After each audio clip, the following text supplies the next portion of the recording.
તો ગાઈઝ આગળના બ્લોગમાં તમે જોયું કે અમે ત્યાં ફેન્સી ક્રૂઝ કરીને અમારું એમાં ડિનર હતું.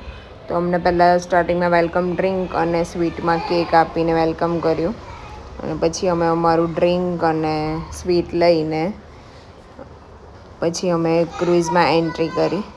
તો બહુ જ યમ્મી હતું. ડ્રિંક ખાલી આપવા ખાતા નહીં હતું, બહુ ટેસ્ટી હતું. જો તમે બાલીમાં જાઓ તો ફેન્સી ક્રૂઝનો એક્સપિરિયન્સ લઈ શકો છો. પછી અમે અમારા જે બધા સાથે હતા એ બધા પોતપોતાનું ડ્રિંક અને સ્વીટ લઈને એન્જોય કરવા માટે ઉપર આવી ગયા, જ્યાં ડાન્સ ને એવું બધું હતું. હું અને મારા હસબન્ડ બંને જણા પણ આ ડ્રિંકને એન્જોય કરી રહ્યા હતા. આવી જે ઇવનિંગ છે આફ્ટર 2 કિડ્સ બહુ જ મુશ્કેલથી પોસિબલ થાય છે. All credit goes to my ભાભી એન્ડ માય મધર, કે જેમણે બંને બાળકોને રાખ્યા એટલે અમે બાલી ટ્રીપ કરી શક્યા. બહુ જ મસ્ત ઇવનિંગ હતી, અમારી લાઈફ માટે મેમોરેબલ રહેશે. અને આ ફેન્સી ક્રૂઝનું બેકગ્રાઉન્ડ તમે જોઈ શકો છો, આખું લાઇટિંગવાળું હતું અને બહુ જ મસ્ત હતું. જો તમે બાલીમાં જાઓ તો આનો એક્સપિરિયન્સ જરૂરથી લેજો. આનું ઇન્ટિરિયર છે બહુ જ લક્ઝરિયસ છે અને નીટ એન્ડ ક્લીન હતું અને ફૂડ પણ બહુ યમ્મી હતું. આ છે સી વ્યૂ નાઇટનો અને બહુ જ મસ્ત એક ઇવનિંગ કહી શકાય એવી અમે ત્યાં સ્પેન્ડ કરી હતી. આ ડેક છે ઉપર, આ ડેકમાં ત્યાં વચ્ચે લાઈવ મ્યુઝિક અને એ હતું અને બાર પણ હતો જેને ડ્રિંક લેવું હોય એના માટે. અને મ્યુઝિક ડીજે સાથે હતું અને ડાન્સ પ્લસ આ એક લેડી હતી એ લાઈવ સિંગિંગ કરી રહી હતી, બહુ જ બ્યુટિફુલ.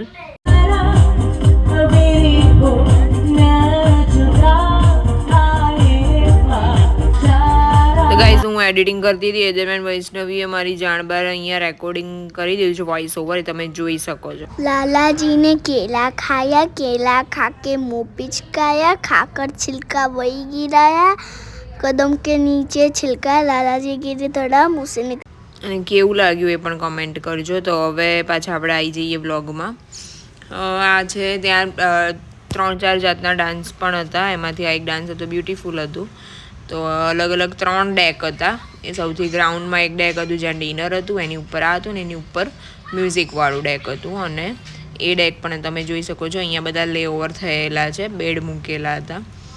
અને આ સીનો વ્યૂ એટલો મસ્ત હતો કે બસ એવું થાય કે ત્યાં જોયા જ કરીએ. અને પવન પણ એકદમ ઠંડો ઠંડો આવતો હતો, બહુ જ મસ્ત હતું.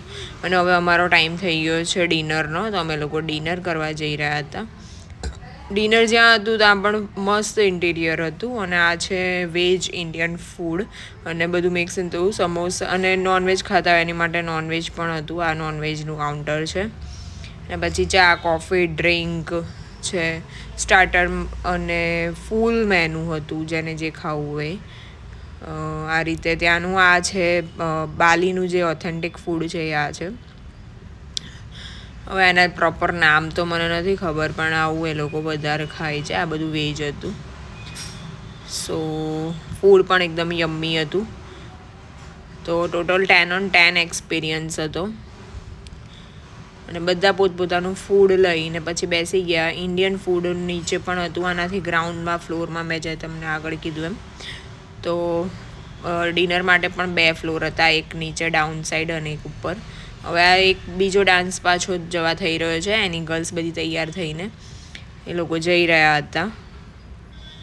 તો અમે લોકો હવે ડિનર કરવા માટે બેસી ગયા. જો આ નીચેના ડાઉન ફ્લોરમાં પણ ઇન્ડિયન ફૂડ છે, જેમાં પંજાબી ફૂડ હતું કે રાઈસ અને સબ્જી and all that, dal and jeera rice. હવે શ્વેતાંગ એમના ફ્રેન્ડ્સ જોડે ટાઈમ સ્પેન્ડ કરવા ગયા હતા. તો પછી મેં એકલા થોડી રીલ બનાવવા માટે કન્ટેન્ટ શૂટ કરી લીધું. અને એના આ અમારા ટૂર ગાઈડ છે, એ બાલીના હતા. તો આપણું હિન્દુનું કલ્ચર ત્યાં છે, હિન્દુ ધર્મ ત્યાં બધા પાળે છે. તો અમે લોકો એક્સાઇટેડ હતા એ જાણવા માટે. તો એ અમને બધું ત્યાંનું કલ્ચર વિશે જણાવતા હતા. Now you will come to Bali, one day you will come back. This is beautiful place. People here, they are very open. And you are firing the crackers and on Diwali. That's Chinese. Here you are not firing the crackers. And on Diwali we don't fire the cracker, but very much we purpose. એના પછી હું ને શ્વેતાંગ એક memorable evening જે હતી અમારી એનો some of the most quality time spend કરી રહ્યા હતા. બહુ જ મસ્ત લાગતું હતું આવી રીતે બંનેને એકબીજાને ટાઈમ આપતા.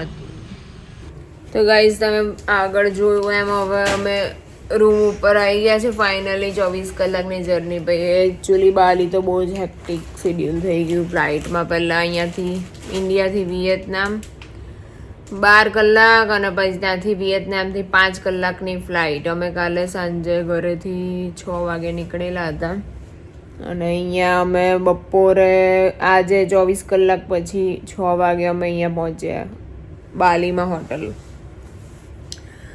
અને પછી ડિનર ક્રૂઝ હતું તો એ પતાવીને જસ્ટ હમણાં આવ્યા છે. અહીંયા 10:30 પોણા 11 થયા છે અને ઇન્ડિયામાં અત્યારે 8:30 થયા છે. થાકી ગયા બહુ જ. અને આજે તો પાછા 2 ઇન્સિડન્ટ થઈ ગયા. અમારું લગેજ મિસ થઈ ગયેલો એરપોર્ટ ઉપર. માંડ ત્યાંથી લગેજ કલેક્ટ કરીને હોટલ ઉપર આવ્યા તો હોટલ ઉપર એક બેગ મિસ થઈ ગઈ. મિસિંગ હતી ને એને શોધવામાં અને ટેન્શન થઈ ગયું કે એરપોર્ટથી અહીંયા આવી છે કે નથી આવી હોટલમાં.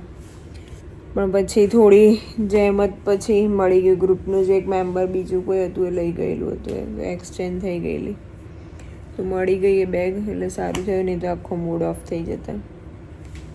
હવે અમારે જેના ટૂર પ્લાનર થ્રુ અમે આવ્યા છે એમને અમને એક હેમ્પર આપ્યું છે ફૂડનું. જોઈએ એમાં શું જોઈએ શોધાંગ ઓપન કરશે અને પછી આજના દિવસનું કોલ ઇટ અ ડે કરીએ અને વ્લોગનો એન્ડ પણ આજનો અહીંયા જ કરીએ. કાલે નવા દિવસ સાથે પછી પાછા મળીશું. પહેલાં તમે જોઈ લો કે અમને હેમ્પરમાં શું આપ્યું છે. પાસપોર્ટ કેરી કરવા માટે પાસપોર્ટ પૈસા સારી પડે. આ બેગ છે એમાં પાસપોર્ટ ને બધું આવી જાય. બેગ આપીશું. આની અંદર 1 by 1 બતાવી. પહેલું છે ફીલ કાશ્મીર વ્યૂ કાશ્મીર. કાશ્મીર તો આવ્યું અમે. ચકરી છે ગાઈસ, બાખરવડી.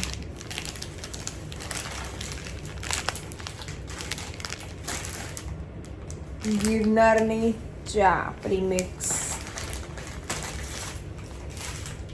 આ ખાલી હોટ વોટરમાં નાખો ને એટલે ચા રેડી થઈ જાય. સેવ આલુ સેવ છે. આ છે દાળ મગની. ગુજરાત ફેવરેટ ખાખરા.